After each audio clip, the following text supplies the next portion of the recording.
Hello and welcome. You are listening to the Gay with God podcast, a safe place for us to share our stories and support one another. How long did we know?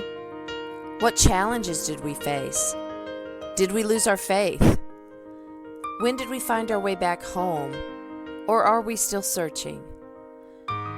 The stories you hear on this podcast will melt your heart and strengthen your belief that in God, all things are possible, and you can be authentically gay with the God of your understanding.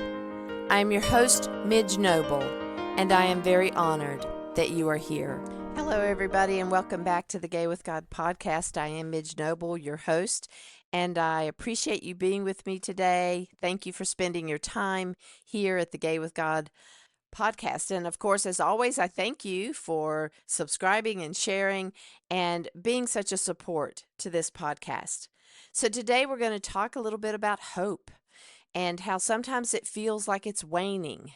So when it feels that way, it is usually because we're tired. We're tired of going through the same thing over and over and over. And many of us always look for the bright spot. We're always looking for that ray of sunshine. We're always looking for the silver lining. And that can get exhausting when you keep looking and looking and looking. And then it starts to feel like that hope may just start to wane. And you don't know how long you can continue to hope when you don't see any kind of changes. So I want to tell you a little bit about a time when I really didn't have hope that something was going to change, and I really wanted it to, and I just didn't think it was going to happen. So this was many, many, many years ago. I had come out to my family, and it didn't go so great in the beginning, and I had an ally in the family that I really thought was going to be there for me because he was my brother, and he actually walked me down the aisle, so to speak, when my beloved and I were having our holy union, and he was willing to come and walk me down the aisle. He and his wife were very supportive of us.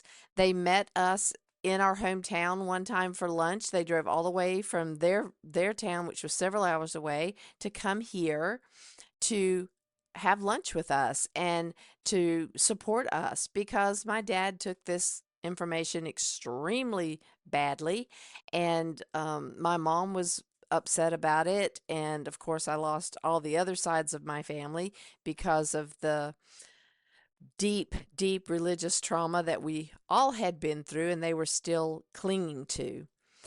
And during that time, I knew that I would probably lose family and probably friends, and I did, and lost a lot of people that I knew in college.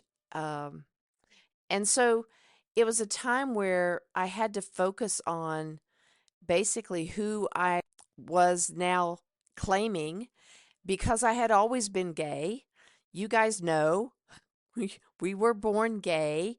And even though we couldn't own it, even though we tried to run from it, even though we may have entered in a marriage that later didn't work out because we couldn't hide from our truth, that whole situation was just chaotic, as you know, and it was harmful to our own self-esteem, but we had to do it the way we did it. However you did it, however you made it through your life before you accepted the fact that you were gay, whether you had to take detours, whether it got complicated, the thing I want you to always remember is that the hope that lives within all of us is that we will always be able to be the authentic people that we are and live our lives as who we are and who we are created to be. And if we've claimed that at this point, that's great. And yet the hope wanes in and out depending on who's in office, depending on, how the world is going. And right now, the world, as we've talked about for many years now, it seems like off and on, that there is really something wrong in this world today. The lack of compassion, the lack of decency, the lack of standing up for what is right. starts to affect the hope that we had in ourselves when we were able to get the right to marry, when we were having all of the diversity and equity and inclusion pop-ups in businesses. And it was just amazing that we could go in and know that we had some protections in place. We had such hope when we had Obama in office, and there was so many amazing things happening, and we felt protected. Ellen was given the Medal of Honor, and people began to see that we weren't weird or strange or vile, that we brought things to our communities. We participated. We had good influences in our communities. And when you have all of that, and it's something you've hoped for so long, and then it happens, it really begins to hurt when it's taken away. This ties in to the story about my brother, who had been supportive before our Holy Union, walked me down the aisle. Everything seemed to be going okay. And then one day, he and I were having a conversation, and I was talking to him about this amazing sermon that he had given. And he's not a preacher, but he did start to feel like he was being called to be a preacher, and he wrote a sermon and actually gave it during one of the services that he attended, and it was really well done, and talking about the voice that we have and how we use our voices, and it was really, really well done. And I was complimenting him on that, and then I gave some feedback to him about how the voice that he uses sometimes with our mom was not lining up with that sermon. And I was trying to come from a place of not critique, but to give him some insight into how what we talk about and how we live needs to kind of be close to one another. Not that we're perfect, not that we don't have bad days, but that, that's the feedback I was giving when he asked what I thought. And he completely did a 360, turned around and said to me, "Well, this is what I've been wanting to say to you, that, homosexuality is wrong." And we were doing this whole thing through email, by the way. And so it took time for him to write things, but the gist of it, and I'm not going to go through all of the things he said to me, but the gist of it was that I was an abomination. He was quoting verses after verse after verse of all the clobber verses in these emails. And after many, many, many emails, many hurtful things that were being said on both sides, because I got triggered and I started coming back with things. And I finally said, I'm not going to do this anymore. And he had said, "Well, I think that it's best that you just not be around the kids." Now, I've talked about this story before, and you may remember that I said that one of my nieces had just been born. She was only 2 months old. We had gone in to see her, and then all of this happened, and we were then not allowed to see any of his kids. And I said, I don't want that to happen. I don't want this to be the final thing. And then I said, my arms will always be outreached to you. And when you're ready to love me the way I deserve to be loved, I'll be ready, and I'll be right here. And that was the last thing I said to him. And it took 7 years for this to come full circle. In a little bit, I'll tell you what it looks like now. For those 7 years, it was horrible. It was horrible because I felt like my guts had been ripped out. I felt like my heart had been stomped on. I felt like everything I believed was true had just been a whole big lie. and that wherever this came from within him was not something that he was just now thinking. It was something that he must have always thought on some level because of what we had been taught in church all those years. And yet, for some reason, he was able to support us in our marriage, but still thinking we're going to hell. I couldn't wrap my head around it for the longest time, and it just ate at my soul. It ate at my heart. It just really, for those 7 years, I struggled. And I had hoped early on that it would blow over and that he'd apologize or he'd come back to those open arms that I had outstretched for him. Even though he hurt me and devastated me, I love my brother and I did not want that to be the final answer. But, come year 7, my hope was waning that we would ever be able to reunite. And it just broke my heart.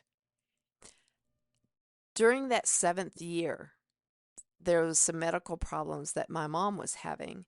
And so I called him and I told him what I knew was happening in case he didn't know. And I made the statement, it's really going to be a shame if the first time we see each other after all this time would be at her funeral. And he said, yeah, it would. And then we hung up. And then there was more waiting and more wondering and more waning of hope that we would be able to have a relationship. And that it really might be that at some point my mom may, have died from these complications she was having, and that we would have to meet for the first time at her funeral. And then there was the day that he showed back up into my life one Christmas, unbeknownst to me that was going to happen. And it was touch and go for a while. But as I had promised, my arms were wide open, but I was a little bit full of trepidation. I didn't know why he was all of a sudden kind of back in my life. He didn't offer any explanations or insight or any new beliefs that he may have, but he was just back. And it was awkward for a while. We had to try to rebuild some sort of a relationship. We didn't live close together, and so, it wasn't very often that we would see each other, but we had reconnected on Facebook, and there were things that we would talk about from time to time, and we would see each other during Christmas. And it was sometimes awkward and sometimes better, and he has a great sense of humor, and so when we were together, we got to kind of banter back and forth, and it wasn't the way it used to be, but it was evolving, and we were getting more and more comfortable with each other. And my niece had grown up, and she was playing basketball, and we would go watch her play, and that was really cool times that I was able to share that with my brother to watch, our niece and his daughter playing this basketball game. Fast forward many, many, many years to this past weekend. This past weekend, we were celebrating my mother's 91st birthday. Now, we thought when we celebrated her 90th birthday last year that was amazing, and she had mentioned that she didn't care if she got any older, which I didn't know if that was some sort of a prophecy she was putting out there or not. But a year later, she's still with us, and she is still able to live with my sister and do very well there as far as not too many health problems, and she doesn't need any kind of specialized care at this point. So I think that's amazing. So my brother did decide to come to this little gathering that we had for her at my sister's house, and it's amazing that from where we started back in those 7 years of isolation from each other, we texted each other on the way in. We let each other know where we were, and it was really easy. And it has been very easy to be at ball games with them to watch our niece play. And it's been easy to banter with him on a chat or to call him and tell him things that I want him to know about what's going on with me. And he's been super, super supportive of my journey into lay preaching for the Episcopal Church. And he would always be willing and eager to read one of my sermons, to give me feedback during all of that. So, so supportive. When I wrote the memoir and I had him come to my house and I read the chapter about my relationship with him to him, and he was tearful. He said it was awesome. Um, we had a big old hug that day. And so I go from feeling like I have a relationship with him to having it severed in such an ugly and vile way, and then have all of my hope almost wane completely away that I would ever have a relationship with him again. And then to have it returned by his choice and to grow incrementally into something that I cherish so much today. And if I called him and needed him, I know that he would answer, and I feel certain that he would come and he would be there. He has been super supportive with some of the health challenges we've been dealing with, and my relationship with him now is better than I would have ever expected it to be after those 7 years of waning hope. I tell you this story again because I wanted us to remember that when we feel that hope is waning in this political climate now, it really doesn't die unless we give in and give up. Hope is always within us, and we can reclaim it in a second. All we have to do is remember that as long as we are above ground and still breathing and willing to take the risk of speaking truth to power, we can continue to claim the hope that no matter how long it takes, we are not going to let anybody or anything take our hope away, take our authenticity away, or take our self-love away. No one, no law that they put in place, no law that takes away a protection or making the road easier for us, nothing they do can stop us from keeping our hope alive and knowing that even when we didn't think we'd ever have our marriage rights, we still have them, we got them, and even if they decide that no one else the same sex can get married again, we're already married in our hearts, in our souls, and in our relationships. And we can have the hope that all of that will be overturned when evil is discarded out of the White House. And I don't believe that this journey we're on right now is going to last forever. I know I don't know how long it's going to take it to turn, but I do have hope, and I do believe that in the blink of an eye, something's going to change, and this is going to be resolved, and the truth will rise to the surface.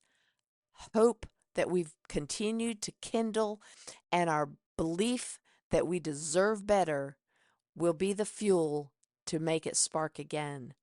And we will find ourselves looking back and saying, God, that was a horrible time. That was like the worst time ever in our lifetime. But it's nothing compared to how this journey for us started. It's nothing compared to the Jim Crow era. It's nothing compared to all of the people who were killed in Germany. It's nothing compared to all of the lives that were lost by lynchings in the Deep South. We are going through horrible times. We are always on alert, and yet hope is still out there, and it is our job to keep hope alive. It is our job to continue to find the joy in every day, no matter how small it may be, to find the hope within us and continue to let it burn and bubble up and give us a reason to stay above ground and still breathing. Because when this is over, we all want to party. So get ready, stay vigilant, and know that it's our joy every day to find the joy in every day that is a form of resistance. Thank you, everybody, for sharing your time with me. Thank you for being a part of the Gay with God podcast. And I really urge those of you who have a story to tell, your coming out faith journey story, wherever that faith landed after all that you've been through. If you have written a book, if you're doing something important that you want us to know about, when you come on the show as a guest and you tell your coming out faith journey story, plug what you're doing, plug all the great things that are in your life, and let us support you and be a part of a greater kind of community through the internet so that we can let people know who you are and what you have to offer. Make sure to go to the show page at empoweredmidge.podbean.com and click on the Be a Guest link to request a taping for your story. And let's put it out there and let me honor that, please. Also, check out our Facebook group, Gay with God, where we do a monthly Zoom group entitled My Faith Journey. If you need support to help you through your coming out and faith journey, you can go to the show page at empoweredmidge.podbean.com and find the link for your confidential free session with me.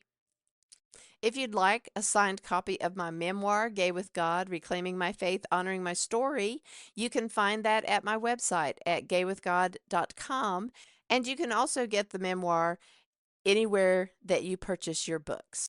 If you are listening to this podcast and are questioning whether you can be gay and be in a relationship with the God of your understanding, if you identify as LGBTQIA+, are not even sure if you are gay, God has always been within you. Even when you didn't know it, you have always been gay with God. Thank you, everybody. Stay tuned to see how you can join the Gay with God community. And as always, you are loved. I want to invite you to become a part of the Gay with God community. How can you do that? Stay connected by messaging me your thoughts and comments in the comment section under the downloads of the show on the Gay with God show page. Subscribe to this podcast wherever you listen and share so we can increase our community outreach and be a light to those who are struggling to claim their faith. Consider being a sponsor so I can highlight your service in our community. We are all worthy of respect and a relationship with the God of our understanding. I want to thank you in advance for supporting this podcast. Together, we as a community will keep this show visible and our community stronger. Deep gratitude to my friend Tim McClendon of Tim McClendon Music for allowing me to use an excerpt from Interlude 4, a song found on his CD entitled Sundance.